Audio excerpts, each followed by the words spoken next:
Les gens clandestins, c'est très rare. C'est pour ça qu'ils sont obligés de prendre un peu de pognon, baiser 2-3 pulls. Parce qu'ils n'ont pas de destin, c'est ça ou rien. Et ils n'ont pas de génie. Bernard Lévy n'avait pas grand-chose à quoi renoncer. Il est nul. Et moi, j'ai du talent. J'ai du talent pour les idées, le logos. J'ai écrit des grands livres. 90, 2010, il n'y a personne. Il y a même Naples, tellement il n'y a personne. Qu'est-ce que je veux dire? Je relativise. Il y a moi. Faire des pubs pour les slips comme Yannick Noah. Et se retrouver une fois de plus à se gigoter le cul. Et je trouve qu'il y a quelque chose de physique, hein, c'est ces gens-là que je nomme comme des traîtres. Ils ont tous des sales gueules. C'est clair et net. Ils ont quelque chose de physiquement répugnant. Hein.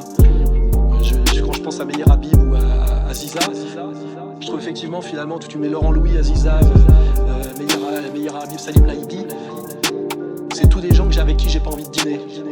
C'est pas moi qui le dis. La propagande LGBT délirante avec un barbu, travelot, avec des images où on voit ça s'encule entre noir et blanc en tout va. C'est pas un obèse, c'est pas un loukoum, ce qui sointe au soleil. Comme ça, c'est pas moi qui le dis. C'est un type qui soumet brutalement une femme, une fille qui croit que pour être aimé d'un homme, il faut lécher les testicules pendant 1h30. J'ai rencontré des jeunes filles de 14 ans qui effectivement pensent que l'amour, ce qu'on appelle l'amour, ça existe, hein, l'amour pour être aimé d'un homme, etc. Il faut se comporter immédiatement avec une chienne, faire une fellation dans les 10 minutes, et qu'elle est même perturbée de voir qu'elle s'est soumise à cette injonction en pensant que c'était le chemin de l'amour et qu'elle a été méprisée par le mec parce qu'elle l'a fait. Et là, on voit le rôle du rapport Kinsey. Le rapport Kinsey vous dit qu'un enfant a une sexualité dès la naissance, qu'il aime jouir, et que donc s'il aime jouir, si un vieux, lui, a envie de l'enculer, effectivement, il y a complémentarité, et c'est le bonheur dans le plaisir partagé. Je rappelle que ce qui définit radicalement l'homosexualité, c'est la sodomie. C'est pas moi qui le dis. C'est quelque chose qui se passe autour du trou du cul.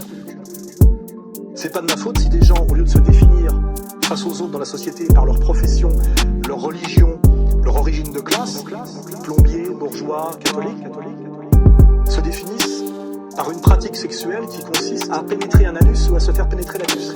Donc quand je mets enculé, ce n'est une fois de plus pas une diffamation, c'est un constat.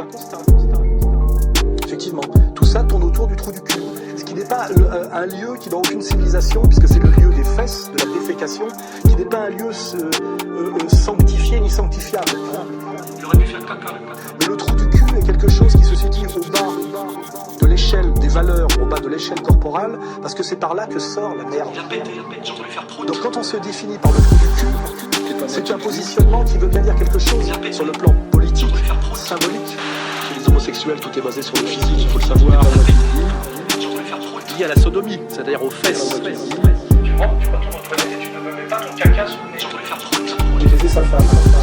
Peut-être que tu m'en veux parce que j'ai baisé sa femme. Vous savez, quand il y a la trouille. Je trouve ça assez injuste qu'il m'en donne pour ça à moi et pas à l'autre, parce qu'à l'époque, on a à peu près tous passé dessus. Et en plus, j'ai baisé ta femme. C'est pas demain que tu baisera la mienne. On peut avoir si peu de conscience de soi. Moi, alors là, je serais morte de honte. Quand on existe si peu, qu'on a si peu de choses à dire et qu'on a si peu de talent, on ferme sa gueule et on va faire le ménage.